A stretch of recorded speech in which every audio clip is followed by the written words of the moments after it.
और आगे बढ़ते हैं। आम चुनाव से अनकबल कांग्रेस सदर राहुल गांधी ने बड़ा चुनावी दांव खेला है। उन्होंने कम से कम आमदनी की जमानत इंतहाई गरीब खानदानों को दी है। राहुल गांधी ने प्रेस कॉन्फ्रेंस से खिताब करते हुए कहा कि इख्तिदार में आने पर कांग्रेस इंतहाई गरीब खानदानों को सालाना 72,000 रुपए देगी। राहुल गांधी ने कहा कि 5 साल मोदी हुकूमत में गरीब परेशान हाल रहे, लेकिन अब कांग्रेस इंसाफ करेगी।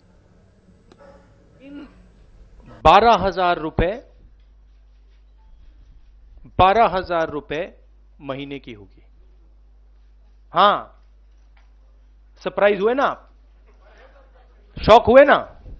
मतलब इतना पैसा हिंदुस्तान में भाइयों और बहनों है, तो कांग्रेस पार्टी गारंटी करती है कि हिंदुस्तान के 20% सबसे गरीब परिवारों को, शौक मत होना, अभी धमाका बजने जा रहा है, 20% सबसे गरीब परिवारों को हर साल 72,000 रुपए देने जा रही है। फिर से कहता हूं,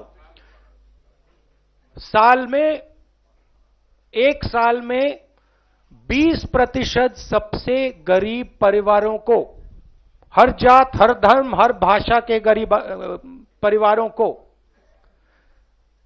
72,000 रुपए साल के उनके बैंक अकाउंट में सीधा डाल दिया जाएगा। हमारे मैनिफेस्टो में शिक्षा के लिए, स्वास्थ्य के लिए, रोजगार के लिए आप पढ़ेंगे तो आपको बहुत अच्छा लगेगा। बहुत सोच समझ के लाखों लोगों से बात करके हमने मैनिफेस्टो बनाया है। मगर हमने यह भी एक्सेप्ट किया है कि 21वीं सदी में हिंदुस्तान से गरीबी को मिटाना है, खत्म करना है। मैं राफेल पे, इन चीजों पे आज बात नहीं करना चाहता हूं। आज मैं सिर्फ न्याय पे बात करना चाहता हूं। मैं ये कहना चाहता हूं कि 2 हिंदुस्तान नहीं होंगे।